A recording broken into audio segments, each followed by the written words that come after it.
नमस्कार साथियों, मैं भूपेंद्र नागर स्वागत करता हूं आप सभी का अवचेतन स्टडी पर। कैसे हैं आप सभी? उम्मीद करता हूं सभी अच्छे होंगे और आप सभी पढ़ाई ठीक ढंग से चल रही होगी।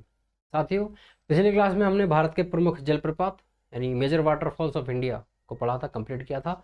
और आज की क्लास में हम शुरू करने जा रहे हैं एक नया चैप्टर जिसका नाम है मृदा सॉइल।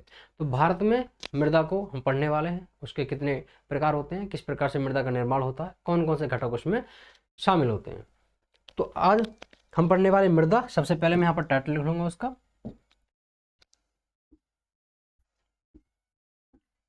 हम पढ़ने वाले साथी मृदा यानी अंग्रेजी में इसको बोला जाता है सॉइल। सॉइल इसको अंग्रेजी में हम बोलते हैं। मृदा क्या है? देखिए, जितना भी ये सतह है, मतलब धरातल की सतह है ऊपरी, सभी को आमतौर पर साधारण भाषा में उसको सभी को मिट्टी बोला जाता है पूरी तरह। लेकिन मृदा एक खास तत्व है। हमारे पूरे जो स्थल मंडल है उसका एक खास तत्व होता है जो हमारी सबसे ऊपरी परत है, जिसमें फसल उगती है, ठीक है, जिसमें पौधे उगते हैं। तो वो जो परत है, पृथ्वी की ऊपरी परत जो है, उसको बोलेंगे मृदा। इसकी अगर हम परिभाषा लिखना चाहें तो इस तरीके से लिख सकते हैं कि पृथ्वी की ऊपरी परत, ठीक है साथियों, पृथ्वी की ऊपरी परत जिसमें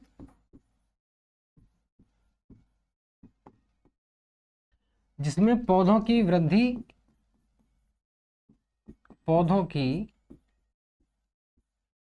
हेतु, जिसमें पौधों की वृद्धि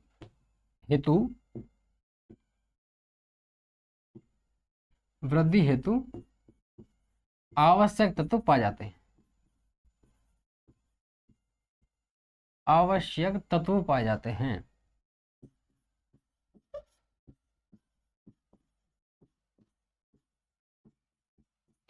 आवश्यक तत्व पाए जाते हैं। देखिए, जो मृदा है, सॉइल है, वो बहुत सारे तत्वों को, ऐसे तत्वों को, जो पोषक तत्वों को अपने अंदर समाहित रखती है, जिससे पौधों की वृद्धि हो सके, जिसके कारण उस पर जो नेचुरल वेजिटेशन है, हिंदी में कहें तो प्राकृतिक वनस्पति जिससे उपज सके, या फसल जो हमारे मानव उपयोग के लिए होती है वो उग सके, उसको हम बोलेंगे मृदा। तो पृथ्वी की ऊपरी परत है, सही है। पौधों की वृद्धि हेतु आवश्यक तत्व इसमें पाए जाते हैं। अभी जैसे एक नई रिसर्च हुई है, नया शोध हुआ है, उसमें ये पता लगाया गया कि किसी भी पौधे की वृद्धि के लिए या फसलों की वृद्धि के लिए, पौधों की वृद्धि के लिए जो पोषक तत्व हैं कौन कौन से, तो उसमें सामने कुल 18 पोषक तत्व आए ऐसे जो बहुत ही आवश्यक है, किसी भी पौधे की वृद्धि के लिए या पौधों की वृद्धि के लिए। उन 18 में से जैसे नाइट्रोजन भी है, आप जानते हैं नाइट्रोजन पौधों की वृद्धि के लिए अत्यंत आवश्यक है ना। CO2 की हम बात कर सकते हैं, फॉस्फोरस की हम बात कर सकते हैं।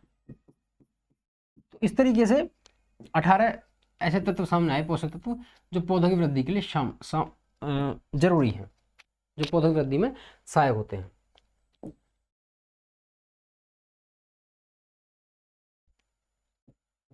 जो पौधों की वृद्धि, हम पौधों की वृद्धि की बात की यहाँ पर, तो जो पौधों की वृद्धि है वो 6 से 7 pH मानी वाली, 6 से 7 pH मान वाली मृदा में अच्छी तरह होती है। वृद्धि ठीक ढंग से होती है अगर मृदा का मान 6 से 7 pH हो, pH मान वाली मृदा, ठीक है। मृदा का मान 6 से 7 pH मान अब होते हैं किसी भी तत्व की लवणता, क्षारीयता, या एक तरीके से कह लें हम उसकी उदासीनता को दर्शाता है, ठीक है। जैसे कि मैं बताऊं भाई, 0 से अगर 6 pH मान है, सही है, 0 से 7 मानेंगे यहाँ, 0 से अगर 7 है, 0 से अगर 7 pH मान है उसका साथियों, तो वो हो जाएगी अम्लीय। अगर केवल 7 है तो साथियों आप जानते हैं उदासीन, 10th क्लास में ये सब चीजें आप पढ़ते हैं। 7 से अगर 14 pH मान है साथियों, तो वो हो जाएगी यहाँ पर क्षारीय। बताया कितना है कि 6 से 7 के बीच में, 6 से 7 के बीच में अगर मृदा का पीएच मान है, तो वहाँ पर पौधों की वृद्धि ठीक ढंग से होगी। साथ ही एक और फैक्ट ध्यान रखेंगे कि जो नाइट्रोजन, क्योंकि मुख्य आवश्यक तत्व है, पोषक तत्व है पौधों की वृद्धि के लिए, तो जो नाइट्रोजन की कमी वाले क्षेत्र हैं, सही है, नाइट्रोजन की कमी वाले क्षेत्र हैं, यहाँ पर कीट भक्षी जो पौधे होते हैं वो बहुतायत में पाए जाते हैं। कीट भक्षी पौधे ज्यादा होते हैं। अब इसके पीछे कारण क्या है, देखिए, क्योंकि नाइट्रोजन बहुत जरूरी है पौधों की वृद्धि के लिए। नाइट्रोजन, जहां नाइट्रोजन कम होगी, ऐसे क्षेत्र जहां पर नाइट्रोजन कम होगी, वहां की जो वनस्पति होगी उसमें कीट भक्षी पौधे, जो कीटों को मारकर खाने वाले, पकड़कर खाने वाले पौधे हैं, ऐसे पौधे ज्यादा पाए जाते हैं। जो नाइट्रोजन है साथियों, वो पौधों के लिए प्रोटीन बनाने के काम आता है। पौधों के लिए प्रोटीन का कार्य करता है नाइट्रोजन, प्रोटीन का कार्य करता है। साथ ही पौधों के लिए अमीनो एसिड बनाने में भी सहायक होता है, अमीनो एसिड बनाने में भी सहायक होता है। अब चूंकि वहां पर नाइट्रोजन की कमी है, तो ना वो तो प्रोटीन ले पाएंगे उस तरीके से, ना ही अमीनो एसिड का निर्माण कर पाएंगे, तो उसकी पूर्ति के लिए वो जो कीटों पर, कीट पतंगों पर निर्भर होते हैं। जैसे कि एक पौधा होता है घटपर्णी, कौन सा साथियों, घटपर्णी, आपने सुना होगा। उसका अगर मैं स्ट्रक्चर बनाना चाहूँ तो कुछ इस तरीके से होता है, वो इस तरीके से, ऊपर की तरफ यहाँ पर इसका ढक्कन होता है ऐसे, ठीक है। तो कोई वो थोड़ी देर इंतजार करेगा, और जैसे कोई कीट पतंग आएगा तो उसको वो बंद कर लेगा एक साथ, ये ढक्कन बंद हो जाएगा और वो अंदर चला जाएगा, उसको पकड़ कर ये खा लेंगे, पचा लेंगे अंदर, और वो काम करेगा नाइट्रोजन का उनके लिए। तो नाइट्रोजन की पूर्ति है इस प्रकार से करते हैं। तो जहां भी नाइट्रोजन की कमी वाला क्षेत्र है वहां पर कीट भक्षी पौधे पाए जाते हैं। उदाहरण के लिए मैंने आपको बता दिया घटपर्णी, ठीक है साथियों, घटपर्णी। अब मृदा की बात चल रही है, तो मृदा जो है वो एक तरीके का मिश्रण ही तो है। जो ऊपरी परत है, भाई अगर पोषक तत्व पाए जाते हैं तो पोषक तत्वों का मिश्रण ही तो है। और जो मिश्रण बना है ये बहुत लंबे समय के बाद बना है। किसका मिश्रण है, तो मृदा एक मिश्रण है। किसका, मृदा एक मिश्रण है। किसका, भाई खनिज तत्वों का, खनिज खनिज तत्वों का, और साथियों जीवांशों का, जीवांशों का, जीवांशों का और खनिज पदार्थों का मिश्रण है। कौन, मृदा, जो कि एक लंबे समय के बाद, सही है, जो कि एक लंबे समय के बाद बने हैं, लाखों वर्षों के बाद बने हैं। ये जो मिश्रण है ये लाखों वर्षों के बाद निर्मित हुआ, जिससे पृथ्वी की ऊपरी परत, जिसके ऊपर पौधे फसल उगते हैं, तब इसका जाके निर्माण हुआ है। आपको यहाँ पर समझ आ गया ठीक ढंग से। अब हम जानते हैं जो मृदा के घटक हैं, मृदा के अंतर्गत क्या क्या पाया जाता है। क्या साथी, हम जाने मृदा के घटक। देखिए, आपने ह्यूमस के बारे में सुना है, बिल्कुल आपने ह्यूमस के बारे में सुना होगा। देखिए ह्यूमस क्या होती है, ह्यूमस प्रमुख घटकों में अगर पढ़े, सबसे पहले ह्यूमस होती है। ह्यूमस क्या होती है, जो मिट्टी के अंदर, मृदा के अंदर जो कार्बनिक पदार्थ पाए जाते हैं उनको मृदा ह्यूमस बोला जाता है। मृदा के अंदर जो कार्बनिक पदार्थ पाए जाते हैं साथियों, उनको बोला जाता है ह्यूमस। तो हम बोल देंगे ह्यूमस या कार्बनिक पदार्थ, ठीक है जी, कार्बनिक पदार्थ। तो हम घटक की बात करें तो कितना कितना इनका हिस्सा एक मृदा में पाया जाता है। अगर मैं पूरे मृदा को 100% मान लूँ, तो उसमें से उसके जो घटक हैं वो कितने प्रतिशत हिस्सा रखते हैं। तो ह्यूमस हो गया पहला। दूसरा होता है साथी खनिज पदार्थ, खनिज पदार्थ, उसकी हिस्सेदारी जानेंगे। फिर जल और वायु, इसमें मृदा में जो जल है और जो वायु है उसकी भागीदारी, मृदा जल, और चौथे पर फिर मृदा वायु, ठीक है साथियों। देखिए जो ह्यूमस है वो मृदा में 5 से 10% तक पाया जाता है, 5 से 10% तक। जब खनिज पदार्थ की बात आएगी तो वहां पे 40 से 45% तक, फिर जहाँ जल की बात आएगी, मृदा जल की बात आएगी, तो वहां पर ध्यान रखेंगे 25%, और वायु की बात आएगी तब भी 25%। तो कुल मिलाकर इस प्रकार से 100% जो इसके घटक हैं वो एक दूसरे से मिलकर 100% पूरा बनाते हैं। मृदा वायु या मृदा जल की बात है, दोनों मिलकर 50% बनाते हैं, और ऊपर का ये 50% बनाते हैं। सही है। अब एक और फैक्ट है आगे, ये मृदा घटकों की हमने बात कर ली। अब हम पढ़ेंगे मृदा की परतों के बारे में, क्योंकि जैसे हमने पीछे बात की, तो हमने यहाँ पर क्या देखा कि लाखों वर्षों के बाद निर्मित हुई है। तो लाखों के वर्षों के बाद अगर निर्मित हुई है, बहुत लंबे समय अंतराल के बाद, तो सीधी सी बात है एक परत के ऊपर दूसरी परत बनी होगी।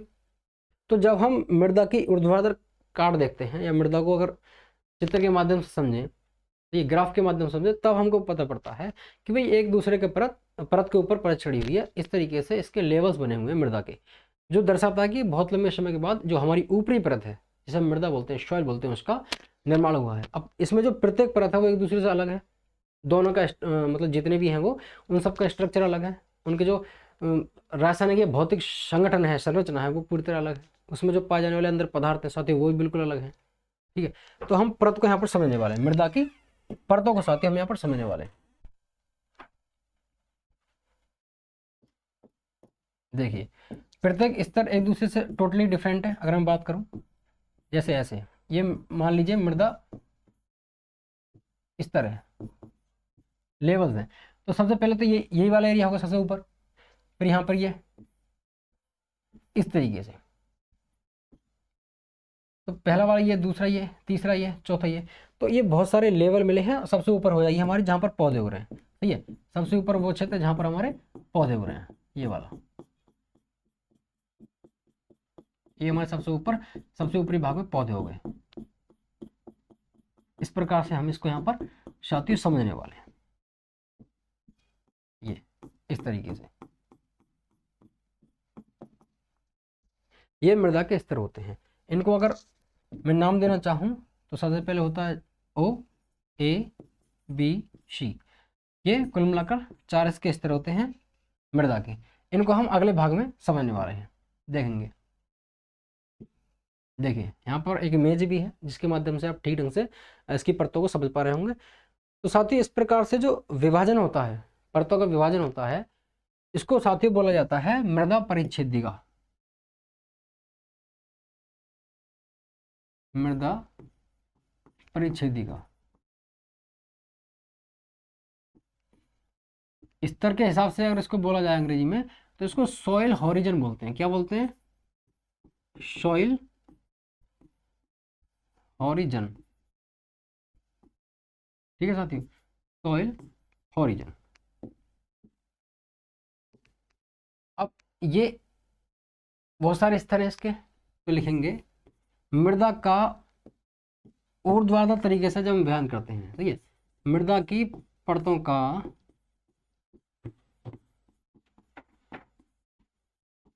मृदा की परतों का ऊर्ध्वाधर काट द्वारा जब विभाजन होगा। ठीक है, अभी हमने इसको काट के देखा, वैसे कोई ये एक बर्फी का फीस थोड़ी जो काट के हमने लगा दिया, नहीं, ये एक तरीके से ऊर्ध्वाधर काट होता है, जिससे चीजें आसानी से समझ में आती है। तो मृदा की परतों का ऊर्ध्वाधर काट द्वारा विभाजन जो है वो मृदा परिच्छेदिका कहलाएगा, सॉइल हॉरिजन कहलाएगा। मृदा की परतों का काट द्वारा विभाजन क्या कहलाता है साथियों? मृदा परिच्छेदिका। और प्रत्येक स्तर इसमें जो है एक दूसरे से डिफरेंट होगा। तो प्रत्येक स्तर रासायनिक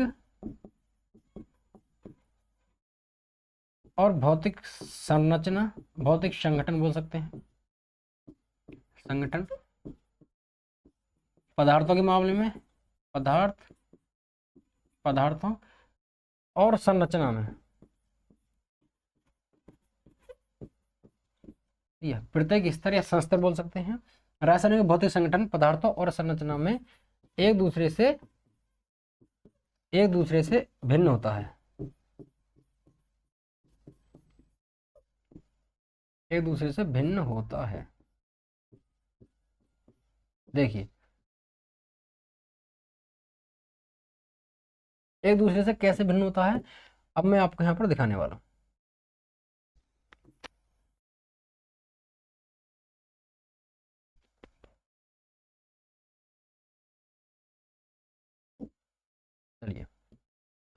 जैसे मैंने यहाँ पर बताया था लेवल होते हैं इसके, सबसे पहले ओ, ठीक है, फिर ए, फिर बी, फिर सी। सबसे पहले ये वाला एरिया हो जाएगा, ए वाला, फिर ये बी हो जाएगा, बी वाला, सॉरी ओ, फिर ए, फिर बी वाला एरिया, ये बी, फिर अंत में फिर सी। जो चट्टानी आप देख रहे हैं कंकड़ टाइप जो ये संरचना है, इसको बोलेंगे शी लेवल। जो ओ लेवल है सबसे ऊपर, उसमें ह्यूमस पाई जाएगी और जैविक सामग्री ज़्यादा पाई जाएगी, ठीक है। तो विभाजन अगर करें हम इसका, यहाँ पर मैं आपको सिर्फ समझाने के लिए बहुत ही शॉर्ट तरीके से लिखूंगा। लेवल ओ, ये ओ लेवल नहीं है, कोई सर्टिफिकेट नहीं है, लेवल ओ। कौन सा लेवल? ओ लेवल की हम बात करें अगर, ओ लेवल, तो इसमें ह्यूमस होगी, ह्यूमस, और जैविक सामग्री पाई जाएगी, जैविक सामग्री, जैविक सामग्री की अधिकता यहाँ पर प्रचुरता पाई जाएगी। दूसरा साथियों जो आपको दिख रहा है ब्लैक, ब्लैक कलर का दिख रहा है आपको यहाँ पर, ये वाला ब्लैक, ये पूरा ये जो ब्लैक है, एक काली परत होती है दूसरी, जिसमें आपको दिख रही है पौधों की जड़ें भी शामिल होती है। ये पौधे नीचे तक जड़ें इनकी, यहाँ पर इस वाले एरिया में इसकी जड़ें फैली हुई होती हैं। तो दूसरा है हमारा ए लेवल, ए लेवल, जहां पर क्या है, काली परत होती है, काली परत होती है, और यहाँ पर जड़ें होती हैं, जड़ें शामिल होती हैं, जड़ें शामिल होती हैं, ठीक है साथियों। अब अगला अगला फैक्टर देखेंगे। अगला फैक्टर क्या है? Level B. अगला फैक्टर लेवल बी या बी लेवल इसको बोल देंगे। यहां पर आप देख रहे हैं आगे नीचे की तरफ नमी वाला क्षेत्र आ जाएगा, ठीक है, चिकनी मिट्टी और गाद वाला क्षेत्र आ जाएगा, चिकनी मिट्टी और गाद वाला क्षेत्र। गाद वाला क्षेत्र है तो इसमें नमी भी होगी, यानी जल भी होगा, तो इसको जो लेवल भी हमारा, इसको जल संचयन का क्षेत्र ही बोल देंगे। यहाँ पर ये वाला एरिया, यहाँ से ये वाला जो है, ये वाला एरिया जल संचयन का क्षेत्र है। जल से यहाँ पर संचित स्टोर रहता है, वाटर स्टोरेज, ठीक है ना। यहाँ पर चिकनी मिट्टी और गाद यहाँ पर पाई जाए, तो जल संचयन क्षेत्र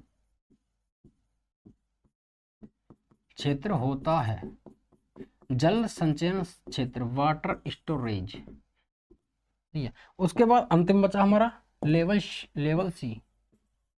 देखेंगे लेवल सी में क्या है। देखिए लेवल सी में आप देख रहे हैं कंकड़ पत्थर वाला क्षेत्र, एक खराब चट्टानें होती हैं जो ऋतु के थपेड़ों से, या कह लीजिए ऋतु जैसी परिवर्तन होता है, ऋतुओं में सीजन चेंज होता है, उससे क्या ये अपर्दन होता है, इनका अपक्ष होता है, अपर्दन बोलेंगे, अपक्ष बोलेंगे। तो ये खराब चट्टानें हैं, क्या है साथियों?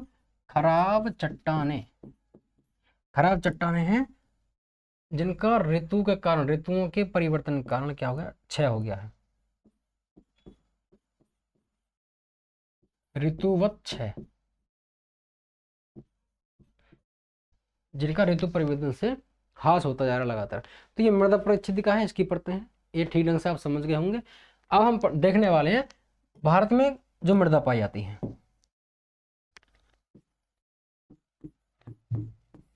भारत में मृदाएं, सॉइल्स इन इंडिया, तो लिखेंगे भारत में मुख्यतः 4 प्रकार की मृदा पाई जाती है। वैसे तो 6-7 तरीके की होती है, लेकिन मुख्य 4 तरीके की है। मुख्यतः कितने प्रकार की बोली? 4 प्रकार की, मुख्यतः 4 प्रकार की मृदाएं पाई जाती हैं। मृदाएं पाई जाती हैं, उनके नाम यहाँ पर हम देखने वाले हैं, समझने वाले हैं जी। तो साथी कौन सी है मृदाएं देखेंगे। सबसे पहली मृदा जो सर्वाधिक पाई जाती है, जी बिल्कुल, और उसका नाम है साथियों जलोढ़ मृदा। ऐसी मृदा जिसने जल ओढ़ रखा हो, यानी एक तरीके से क्या लें, जिनमें नदी बाढ़ वाले, जो एक तरीके से कहते हैं नई जो मृदा बनी है, जलोढ़ मृदा। दूसरी साथियों आती है हमारी लाल और पीली मृदा। ये बहुत बड़े क्षेत्र पर पाई जाती हैं, मुख्यतः मुख्य 4 हैं, लाल एवं पीली मृदा, लाल एवं पीली मृदा, लाल एवं पीली मृदा। उसके बाद साथियों आगे तीसरी जो है साथियों काली मृदा आती है। कौन सी? काली मृदा, काली मृदा। इसको काली कपास मृदा भी बोल देंगे, आगे इसके बारे में विस्तार से समझेंगे। फिर अंत में लेटराइट मृदा। और मैप, इंडिया का मैप, उस पे इंडिया के मैप पे इंडिकेट भी करके दिखाएंगे आपको कि कहाँ कहाँ पर इनका क्षेत्र है, कौन कौन सी रीजन में पाई जाती है लेटराइट मृदा। ठीक है, लेटराइट। इसको एलुवियल बोला जाता है अंग्रेजी में, alluvial, alluvial soil, alluvial soil. इसको red and yellow, red and yellow जैसा कि इसके नाम से लाल एवं पीली मृदा। आगे फिर black soil, black soil, laterite मृदा, लेटराइट, लेटराइट। इसका नाम साथियों लैटिन भाषा से आया है, लेटराइट सॉइल। विस्तार से इसके बारे में भी हम समझेंगे, लेटराइट सॉइल। ठीक है, तो सबसे पहले पढ़ने वाले हैं जलोढ़ मृदा। कौन सी जी? जलोढ़ मृदा सबसे पहले। चलिए जलोढ़ मृदा देखते हैं, देखेंगे यहाँ पर जलोढ़ मृदा।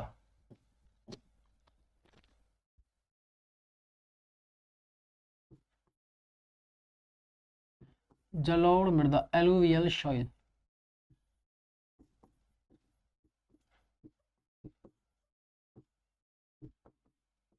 एलुवियल सॉइल सबसे पहला फैक्ट, पहले शुरू में बताया था भारत में सर्वाधिक पाई जाने वाली मृदा कौन सी है अभी?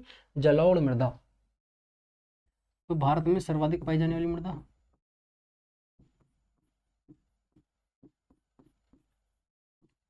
भारत में सर्वाधिक पाई जाती है, भारत में सर्वाधिक पाई जाती है। क्षेत्र की अगर इसकी बात करें तो जो उत्तर का मैदान है भारत का, मैप दिखा देता हूँ आपको, ठीक ढंग से समझ आएगा। देखिए ये मुख्य प्रकार है, इंडिया मेजर सॉइल टाइप्स।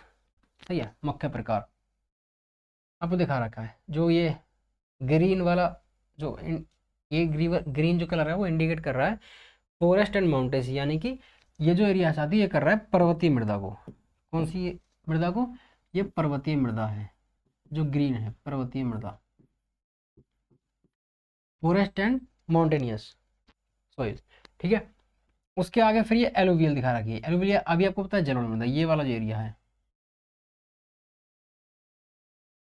नदियों के बेसिनों द्वारा ही निर्मित है। क्योंकि देखिए आप बंगाल में आकर यहाँ कौन सी गंगा ब्रह्मपुत्र का मैदान है, सॉरी गंगा ब्रह्मपुत्र का डेल्टा वाला क्षेत्र है, दोनों नदी का तंत्र है, यहाँ पर आगे कर रहा है। और फिर उधर आप देखेंगे असम तक फैला हुआ, असम में यहाँ ब्रह्मपुत्र आती है। तो एक तरीके से कह लें इस नदी का जो है, तो जो जलोढ़ मृदा वाला क्षेत्र है साथियों, वो किस प्रकार निर्मित हुआ है?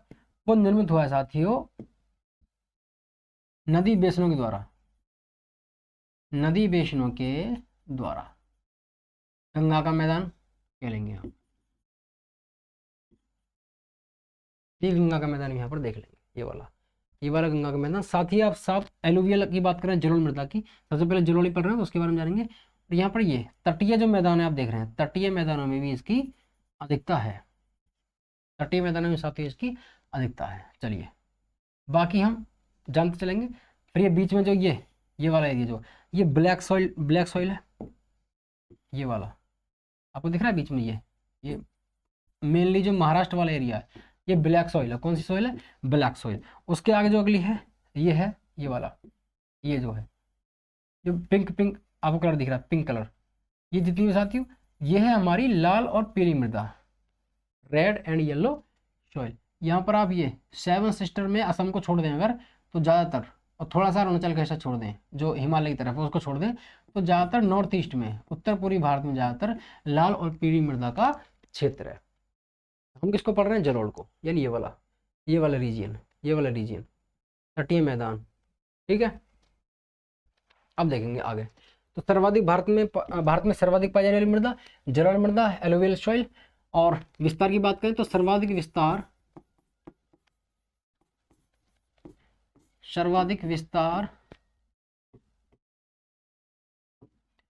सर्वाधिक विस्तार उत्तर के मैदानों में है। उत्तर मैदानों में है। ठीक है साथियों। अब उत्तर मैदानों के अलावा, इसके अलावा कहाँ पर है, इसके अलावा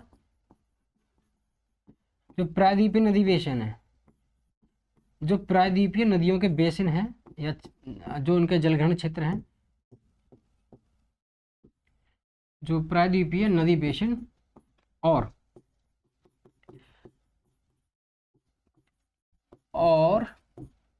तटीय मैदानों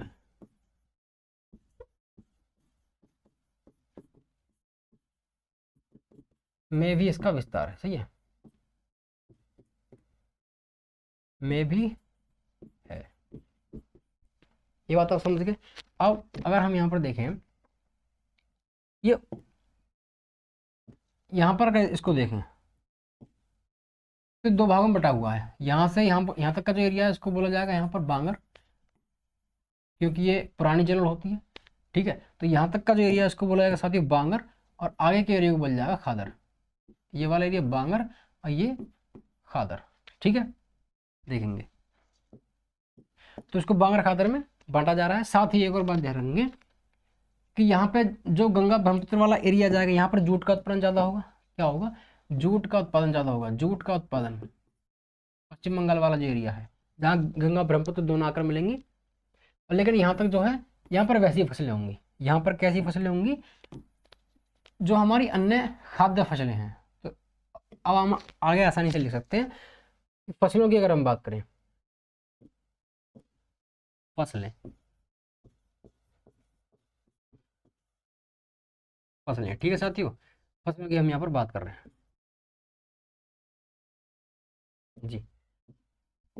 तो जो ऊपरी क्षेत्र है, जो ऊपरी मैदान है, वहाँ पर गन्ना हो जाएगा, गेहूँ हो जाएगा, गेहूँ गेहूँ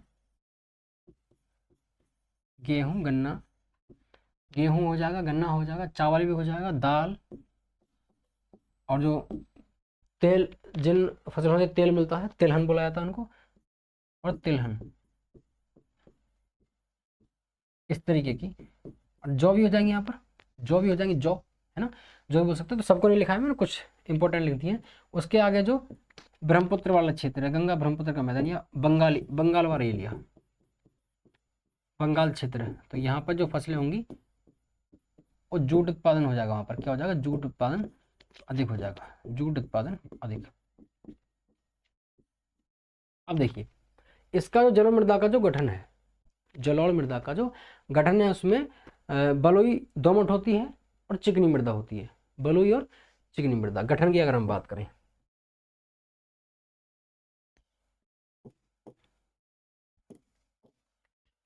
बलुई और दोमट गठन की हम बात कर रहे हैं। गठन जी, गठन गठन की हम बात करेंगे तो उसमें दो प्रकार आते हैं। एक तो हो जाएगा हमारा बलुई दोमट, बलुई दोमट, और एक हो जाएगा चिकनी चिकनी मृदा, चिकनी मृदा। अब जो बलुई है ये उपजाऊ कम होगी, जो चिकनी मृदा है वो उपजाऊ अधिक होगी, उपजाऊ जो है वो अधिक होगी। ठीक है, यहाँ पर आप समझ लेंगे इस चीज को। अगर इसको दूसरे शब्दों में हम कहना चाहें साथियों, तो इसमें जल धारण की क्षमता अधिक होगी। जल धारण की क्षमता कम होगी बलुई में, जल धारण क्षमता कम, और चिकनी मृदा में जल धारण की क्षमता इसमें ज्यादा होगी, क्योंकि जल धारण की क्षमता के कारण ही इसको बोला जा रहा है जलोढ़ मृदा। जल और जिसने जल ओढ़ लिया हो, तो जल धारण की क्षमता बलुई दोमट में कम है, और चिकनी मृदा में जल धारण की क्षमता अधिक होगी। जल धारण क्षमता अधिक होगी किसकी, चिकनी मृदा की। ठीक है, इसमें जो तत्व पाए जाते हैं उनकी अगर साथियों हम बात करें, ठीक है, जो पोषक तत्व पाए जाते हैं उनकी अगर हम बात करें, पोषक तत्वों की, पोषक तत्व देखिए, इसमें साथियों पोटास की कमी पाई जाती है, पोटास की और चूना की। पोटास कम होता है, साथ ही चूना सॉरी ये ज़्यादा होते हैं।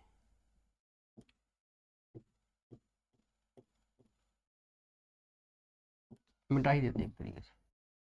इनमें पोटास ज़्यादा पाया जाता है। क्या साथी इनमें पोटास जो है ज़्यादा पाया जाता है और बाकी जो अन्य तत्व हैं उनकी कमी पाई जाती है। लिखेंगे यहाँ पर पोटास और चूना अधिक, पोटास और चूना अधिक, और जो कमी पाई जाती है, कमी की अगर हम बात करें तो फॉस्फोरस नाइट्रोजन की कमी है। फॉस्फोरस और नाइट्रोजन, फॉस्फोरस नाइट्रोजन और ह्यूमस की भी कमी पाई जाती है। ह्यूमस की भी कमी पाई जाती है। ये बात आपको ठीक ढंग से समझ आ गई है। जलोढ़ मृदा कंप्लीट। आगे हम क्या पढ़ने वाले हैं साथियों, जो अगली हमारी महत्वपूर्ण मृदा है लाल और पीली मृदा। चलिए लाल और पीली मृदा को भी देखते हैं भाई। ये है हमारी लाल और पीली मृदा, लाल और पीली मृदा, लाल और पीली मृदा।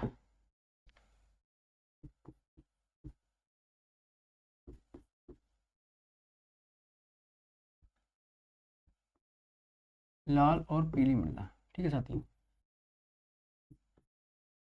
Red and yellow. अब लाल रंग है इसका, सबसे पहले लिखेंगे भारत की दूसरी सबसे महत्वपूर्ण, भाई भारत की दूसरी सबसे महत्वपूर्ण है जलोढ़ के बाद, दूसरी सबसे महत्वपूर्ण मृदा।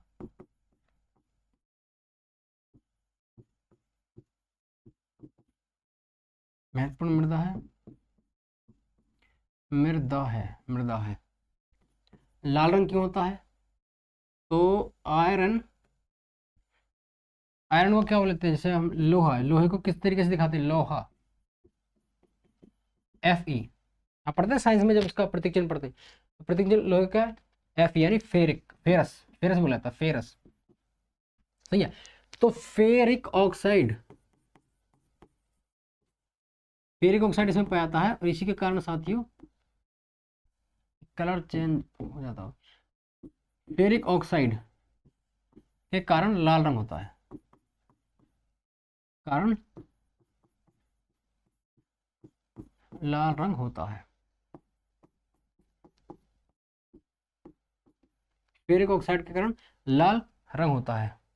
अब लाल रंग कहाँ पाया जाता है ज्यादातर, जो फेरिक ऑक्साइड है वो किस क्षेत्र में पाई जाती है, वो पाई जाती है साथियों प्रायद्वीप भारत में, जो हमारा दक्षिण भारत है, ये वाला यहाँ पर, इस भाग में, इस भाग में पाया जाता है फेरिक ऑक्साइड ज्यादा। तो क्योंकि ये उसी भाग में पाई जा रही है, उसी से वहीं पर उसका विकास हो रहा है प्रायद्वीपीय भारत में, और वहीं पर फेरिक ऑक्साइड पाया जा रहा है जिसके कारण इसका लाल रंग होता है। तो एक तरीके क्या ये अपने मूल स्थान पर ही विकसित होती है। क्या साथियों, ये अपने मूल स्थान पर ही विकसित होती है। तो इसके बारे में यहाँ पर लिख लेंगे आगे कि अपने मूल स्थान, ठीक है साथियों, अपने मूल स्थान,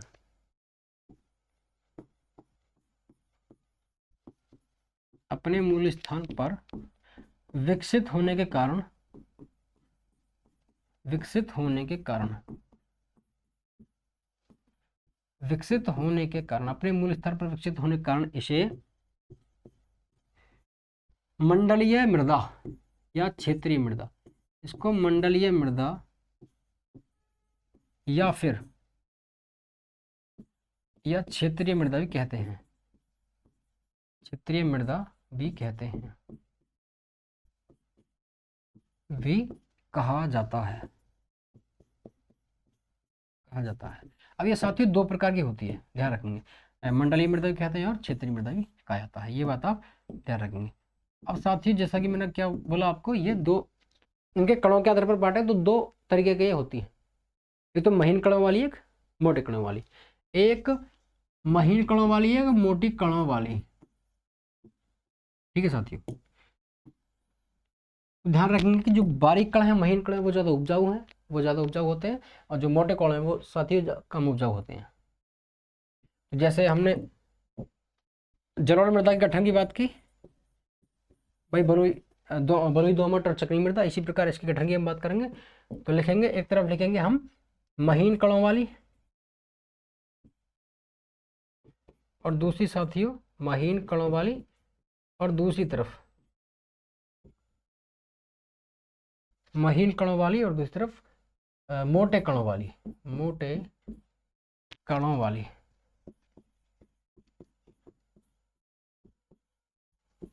ध्यान रखेंगे जो महीन कणों वाली है वो ज्यादा उपजाऊ है, ज्यादा उपजाऊ है,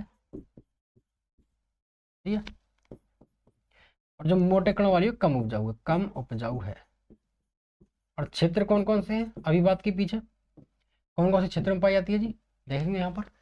ये वाला जो एरिया, ये कहाँ तक फैला हुआ है, ये नॉर्थ ईस्ट तक, असम को छोड़कर बाकी पूरे नॉर्थ ईस्ट में, रेड एंड येलो, ये वाला एरिया।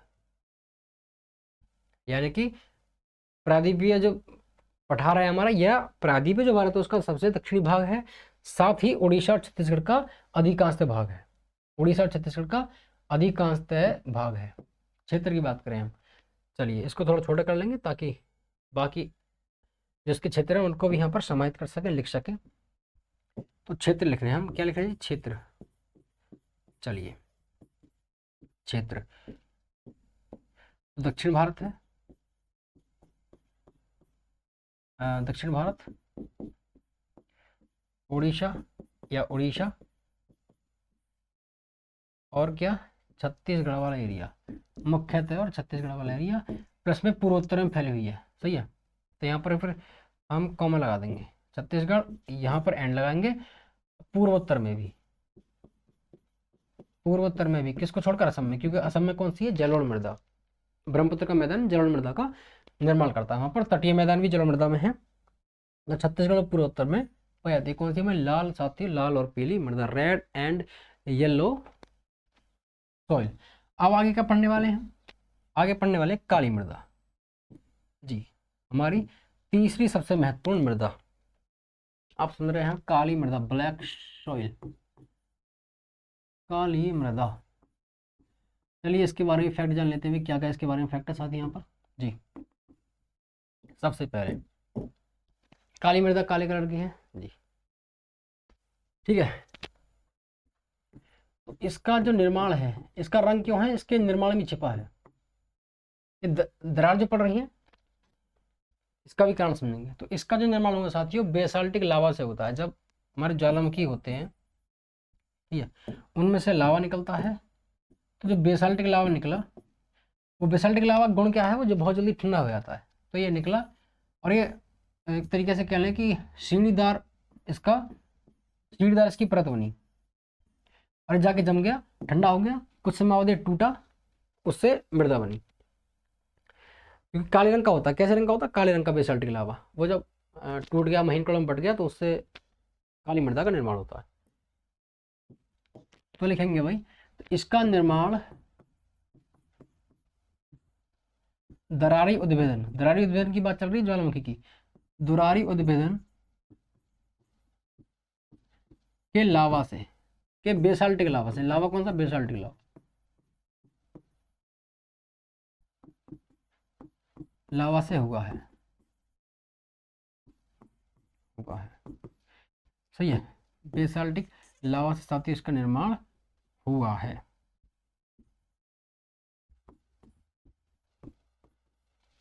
ठीक है। अब अभी हमने क्या समझा कि ये जो है परतदार, सीढ़ीदार इसका जमा हुआ है, किसका, लावा का। तो सीढ़ीदार जमाव के कारण इसको दक्कन ट्रैप बोला जाता है, यानी काली मृदा का जो क्षेत्र है इसको दक्कन ट्रैप बोला जाता है। इसे दक्कन ट्रैप, यानी ये जो क्षेत्र है कहा जाता है।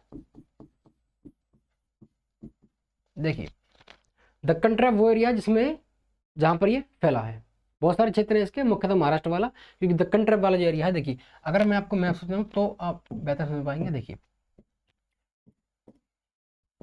ये दक्कन ट्रैप वाला एरिया, ये पूरा दक्कन ट्रैप है, ये है क्या है, दक्कन ट्रैप। यहाँ पर ज्वालामुखी उद्गार हुआ, उससे ये लावा फैला और टूटकर छोटे छोटे कणों में बटा, और छोटे छोटे कण से मिट्टी का निर्माण हुआ एक लंबे समय के बाद। ये वाला एरिया जो है, ये इसमें आप देख रहे हैं महाराष्ट्र मुख्यतः, फिर साथ ही काठियावाड़ जो प्रायद्वीप है, काठियावाड़ प्रायद्वीप, ये भी आ रहा है गुजरात वाला। फिर दक्षिण में आप अगर आप देखें तो तेलंगाना और कर्नाटक का पठार भी आ रहा है। क्षेत्र तो बहुत है इसके।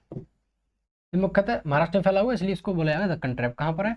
मुख्यतः महाराष्ट्र में, मुख्यतः महाराष्ट्र में, मुख्यतः महाराष्ट्र में, मुख्यतः महाराष्ट्र में दक्कन ट्रैप। उसके आगे दक्कन का पठार भी है, जब हम प्रायद्वीप पठार पढ़ते हैं तो उसमें इसको हम शामिल करते हैं। अब ये काली जो मृदा है कपास की खेती के लिए जानी जाती है, इसलिए इसे काली कपास मृदा बोला जाता है। शुरू में बताया था आपको, ठीक है। तो कपास की खेती इसमें ज़्यादा होती है, काली कपास मृदा होती है। तो कपास की खेती के लिए, कपास की खेती के लिए हेतु हेतु अत्यंत उपयोगी है, इसलिए इसको यहाँ पर चेरनोजम भी बोला जाता है। चेरनोजम, ये चेरनोजम। साथ ही जो दक्कन ट्रैप है ये एक तरीके से पूरे काले रंग में रंगी हुई है, काली मृदा की, काली मृदा का क्षेत्र है। तो इसको ब्लैक, ठीक है, ट्रॉपिकल ब्लैक बोलेंगे, सॉरी माफ कीजिएगा, ट्रॉपिकल ब्लैक पूरा लिखेंगे, ट्रॉपिकल ब्लैक। ट्रॉपिकल ब्लैक अर्थ ही बोला था क्योंकि काली धरती है ये। और ट्रॉपिकल क्यों? उष्ण कटिबंधीय, क्योंकि भारत उष्ण कटिबंधीय रीजन में आता है, तो ट्रॉपिकल ब्लैक अर्थ ही बोलेंगे किसको? दक्कन ट्रैप को। ट्रॉपिकल ब्लैक अर्थ चोर्निज्म। और यूपी में इसको बोला जाता है करेल। यूपी में क्या बोला जाता है? करेल कहा जाता है, करेल।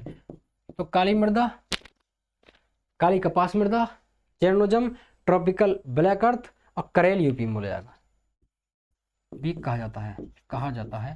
और इसका अन्य नाम भी एक, बहुत सारे नाम ध्यान रखेंगे आप, ठीक है। दूसरा नाम वो है रेगुर मृदा, रेगुर मृदा, ध्यान रखेंगे। इस खेती की साथ ही विशेषता क्या है? सॉरी माफी कीजिएगा, काली मृदा की विशेषताओं की अगर हम बात करें, इसकी क्वालिटी क्या क्या है, क्वालिटी विशेषताएं, ठीक है साथियों, हम पढ़ रहे हैं इसकी विशेषताएं। विशेषताएं, अब काली मृदा क्यों, काला रंग इसका क्यों है? बेसाल्टिक लावा काला होता है, उससे ही टूटकर बनी है। उसकी जनक सामग्री क्या है? बेसाल्टिक लावा, उससे टूट कर बनी है। वो काला होता है तो छोटे छोटे कणों में ये भी टूटकर काली बन जाती है, ठीक है। तो विशेषता क्या है? ये गीली होने पर चिपचिपी हो जाती है, मतलब जल धारण करने पर, ठीक है, जल धारण करने पर गीली होने पर चिपचिपी हो जाती है, चिपचिपी, चिपचिपी हो जाती है, ठीक है। और सूखने पर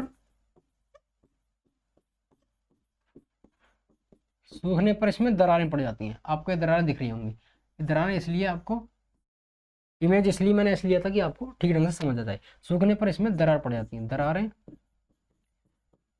पड़ जाती हैं, पड़ जाती हैं। अब दरार पड़ जाती हैं तो ऐसे लगता है अपने आप जुत गई हो, सही है ना। और इसलिए इसे स्वतः जुताई वाली खेती, स्वतः जुताई वाली मृदा भी कहा जाता है। सूखने पर दरार पड़ जाती हैं, दरार ऐसे लगती हैं जैसे खुद ज्योति अपने आप जुत गई हो, इसलिए स्वतः जुताई वाली मृदा भी बोलते हैं। स्वतः जुताई, स्वतः जुताई वाली मृदा,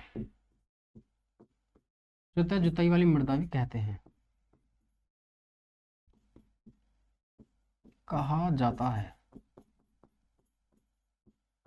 ठीक है साथियों। अब ये चीज़ें आपको ठीक ढंग से समझ आ गई होंगी। अब अन्य क्षेत्रों की बात करें, यहाँ पर हमने बात कर ली महाराष्ट्र में दक्कन, जो ट्रैप है दक्कन का पठार है वो मुख्यतः क्षेत्र है। बाकी अगर अन्य क्षेत्रों की हम यहाँ पर बात करें तो उसको भी यहाँ पर हम लिख लेंगे साथियों, जी बिल्कुल लिख लेंगे। क्षेत्र यहाँ पर हम पढ़ रहे हैं, क्षेत्र। तो महाराष्ट्र वाला दक्कन पठार हो गया जी, काठियावाड़ प्रायद्वीप, काठियावाड़ प्रायद्वीप, कर्नाटक का पठार और तेलंगाना पठार, कर्नाटक एवं तेलंगाना पठार दोनों, तेलंगाना पठार आदि, ये इसके प्रमुख क्षेत्र है, ध्यान रखिएगा। अब आगे बढ़ सकते हैं। जलोढ़ मृदा पढ़ ली, लाल और पीली मृदा पढ़ ली, काली कपास मृदा पढ़ ली, और लास्ट बची है लेटराइट। पर्वतीय मृदा भी जो पर्वत पाई जाती है, ये है जी हमारी लेटराइट मृदा। लेटराइट, ये लेटर शब्द है एक लैटिन भाषा का, उससे बनी है, उसका अर्थ होता है ईंट। लेटराइट मृदा जी, लेटराइट मृदा, लेटराइट, ई है, ऐसा नहीं है, सॉरी, ई है, लेटराइट सोइल। देखिए लाल रंग की होती है, लाल रंग की होती है, ठीक है। लाल रंग की क्यों होती है? क्योंकि फेरिक ऑक्साइड से, फेरिक ऑक्साइड के कारण लाल रंग होता है इसका, ठीक है। फेरिक ऑक्साइड के कारण इसका रंग लाल होता है, फेरिक ऑक्साइड के कारण।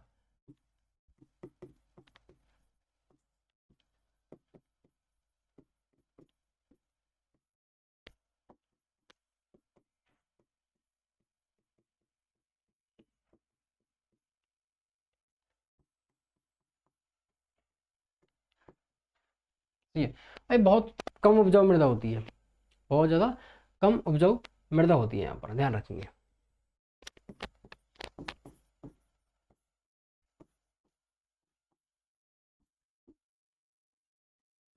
कम उपजाऊ मृदा होती है,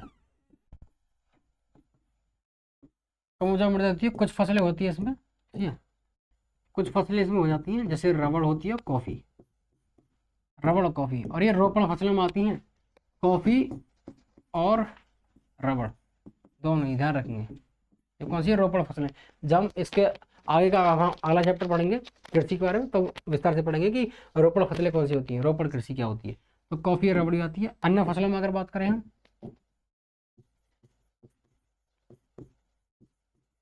अन्य फसलें, तो ध्यान रखेंगे, अन्य फसलों की अगर हम बात करेंगे तो उसमें काजू इसमें उगाए जाते हैं, लेटराइट मृदा में। क्या? काजू, काजू और मसाले, काजू और मसाले भी उगाए जाते हैं। क्षेत्रों की इसमें बात करें, कौन कौन से क्षेत्रों में साथी है? तो जो पश्चिमी घाट का क्षेत्र है उसमें भी कहीं कहीं पर है, मैप पे दिखाऊंगा अगर आपको, ठीक है जी। देखिए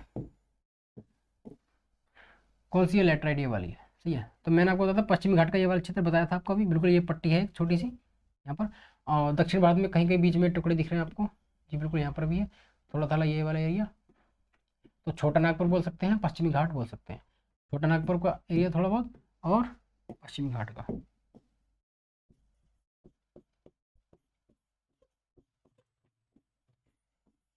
छोटा नागपुर, छोटा नागपुर क्षेत्र और पश्चिमी घाट, पश्चिमी घाट का निचला भाग, पश्चिमी घाट एवं पश्चिमी घाट का निचला भाग, सॉरी, पश्चिमी घाट का निचला भाग। अब देखिए ये जो क्षेत्र है, देखिए इन क्षेत्र के बारे में क्या विशेष है जहां पर ये पाई जा रही है लेटराइट मृदा।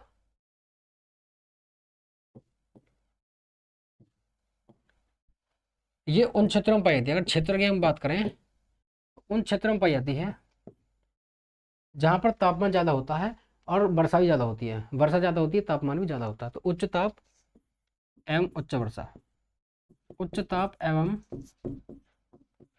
उच्च ताप एवं उच्च वर्षा वाले क्षेत्रों में होती है, पाई जाती है, वाले क्षेत्रों में पाई जाती है, वाले क्षेत्रों में पाई जाती है, पाई जाती है। अब क्या होता है, उच्च उच्च वर्षा होती है, तो जब वर्षा होती है साथियों, जब क्या होती है, बारिश होती है, तो उससे इसमें से जो सिलिका है और चूना टाइप जो पदार्थ है वो इसमें से निकल जाते हैं। वर्षा होती है, वर्षा होती है, बारिश, जल, क्योंकि वर्षा हो रही तो उससे जल आता है, और जल से इसमें क्या होता है, जल, जल, जल के कारण क्या होता है, जल के कारण कि बारिश हो रही तो जल आ रहा है, उससे जल के कारण होता है सिलिका और चूना पत्थर खत्म हो जाते हैं, उनका निक्षलन होता है, हो जाता है सिलिका और चूना, ये दोनों खत्म हो जाते हैं, एक तरीके से क्या हो जाते हैं, इसमें से इनका निक्षरण हो जाता है। जो सिलिका है, ठीक है, सिलिका, और जो चूना है, चूना, ये दोनों निकल जाते हैं इसमें से पानी के साथ, बारिश पड़ती है तो वो बह जाते हैं, और बाद में जो हमारा लोहा है उसके ऑक्साइड बचते हैं, और एल्यूमिनियम के कुछ यौगिक बचते हैं। जल के कारण, जल के कारण क्या हुआ, सिलिका और चूना पत्थर खत्म हो गए और बचा के यहाँ पर आगे लिखेंगे हम लोहे के ऑक्साइड, लोहे के ऑक्साइड और एल्यूमिनियम यौगिक बचते हैं। एल्यूमिनियम, एल्यूमिनियम यौगिक बचते हैं, शेष रहते हैं, इस तरीके से लिख सकते हैं, शेष रहते हैं। अब ये फेरस ऑक्साइड बच गया, नहीं लोहे के ऑक्साइड बच गए, एल्यूमिनियम यौगिक, और इन्हीं के कारण क्या हो गया, इन्हीं के कारण इसका रंग लाल हो गया। इन्हीं के कारण क्या हो गया, इसका रंग लाल, लोहे के ऑक्साइड और एल्यूमिनियम के कारण। क्षेत्रों की बात कर ली। अब आगे ये थोड़ी जब सूख जाती है मृदा एक तरीके से, सही है, लिखेंगे सूखने पर, सूखने पर, सूखने पर ये कठोर हो जाती है, कड़ी हो जाती है और पथरीली हो जाती है, पत्थर जैसा रूप धारण कर लेती है। सूखने पर पथरीली हो जाती है, यानी एक तरीके से कहते हैं हम सॉलिड हो जाती है, सॉलिड हो जाती है, बहुत ज्यादा कठोर हो जाती है, कड़ी हो जाती है, पत्थर जैसा रूप, ठीक है, धारण कर लेती है, स्टोन जैसा रूप धारण कर लेती है। इसी के लिए हम इसका प्रयोग करते हैं ईंटों के निर्माण में, ईंटों के निर्माण में प्रयोग करते हैं, प्रयोग करते हैं। जैसा कि इसका नाम था लेटराइट, लेटर एक शब्द होता है, लेटर लैटिन भाषा का, और उसमें से ये बनता है, ठीक है साथियों। लेटर शब्द होता है, उसका अर्थ होता है ईंट, लैटिन भाषा शब्द लेटर, उसका अर्थ होता है ईंट, ठीक है। तो आज हमने जितने हमारे मृदा के टाइप थे मैं आपको दिखाऊं जी, यहाँ पर देखेंगे। और जलोढ़ मृदा है, लाल मृदा, काली मृदा और लैटराइट मृदा, ये हमने सब कवर कर ली है। देखिए जो मृदा है वो एक दिन का काम नहीं है, बहुत लंबे प्रोसेस के बाद बनता है, उसमें बहुत सारे फैक्टर भी काम करते हैं। मृदा निर्माण के कारकों की अगर बात करूं, जैसे मृदा निर्माण के कारक, यानी बहुत लंबे समय के बाद बनती है मृदा। कौन कौन से कारक हैं इसके, भाई सबसे पहले तो जलवायु आती है, जलवायु, जलवायु। दूसरी जिससे बनी है, जैसे काली मृदा किससे बनी, बेसाल्टिक लावा से, तो जो उसकी जनक सामग्री है, यानी उसका जन्म किससे हुआ है, तो इसकी एक जनक सामग्री। फिर एक तीसरा फैक्टर आता है समयावधि, टाइम, टाइम पीरियड, एक पूरा टाइम पीरियड होता है साथियों, यानी कोई एक चट्टान है, ठीक है, जनक सामग्री इसको बोल सकते हैं, ये जनक सामग्री है। फिर जलवायु के बहुत सारे इस पर कारक काम करेंगे, तापमान हो गई, वर्षा हो गई, तापमान है, वर्षा है, आर्द्रता है, ह्यूमिडिटी उसे बोल देंगे तरीके से, ठीक है। तो बहुत सारे फैक्टर, वायु होगी उसमें, वायु होगी, तो बहुत सारे फैक्टर उस पर काम करेंगे।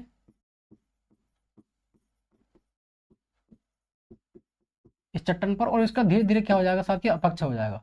और इसमें इस पूरे प्रोसेस में क्या लगेगा, टाइम लगेगा, इस पूरे प्रोसेस में टाइम लगेगा, टाइम पीरियड लगेगा, एक बहुत लंबा समय, जैसा कि लाखों वर्ष में बताया अभी, तब जाके मृदा का निर्माण होता है, सही है। जलवायु में क्या बात की, ताप है, तापमान है, वर्षा है, आर्द्रता है, वायु है, जल वर्षा से आएगा, ठीक है। जनक सामग्री जैसे बेसाल्टिक लावा की हमने बात की, बेसाल्टिक लावा बोल सकते हैं उदाहरण के लिए, एग्जाम्पल। टाइम पीरियड तो साथियों हर अभी तक लाखों वर्ष लगते हैं, तब जाके इसका मृदा निर्माण होता है, ठीक है। तो मृदा निर्माण के हमने कारक यहाँ पर जान लिए हैं। तो आज हमने जितनी हमारी प्रमुख मृदाएं थी उनको कवर कर लिया है। अगली क्लास में हम भारत की कृषि को पढ़ेंगे, जो भारत की फसलें हैं उनका क्या क्या पीरियड रहता है, कौन कौन सी फसलें हैं, किस प्रकार की मृदा मुक्ति हैं, उनके लिए क्या क्या भौगोलिक दशा चाहिए, सब कुछ कवर करेंगे। तो आज की साथ ही हमारी क्लास यहीं पर समाप्त होती है। जल्दी मिलते हैं अगली क्लास में, तब तक के लिए धन्यवाद।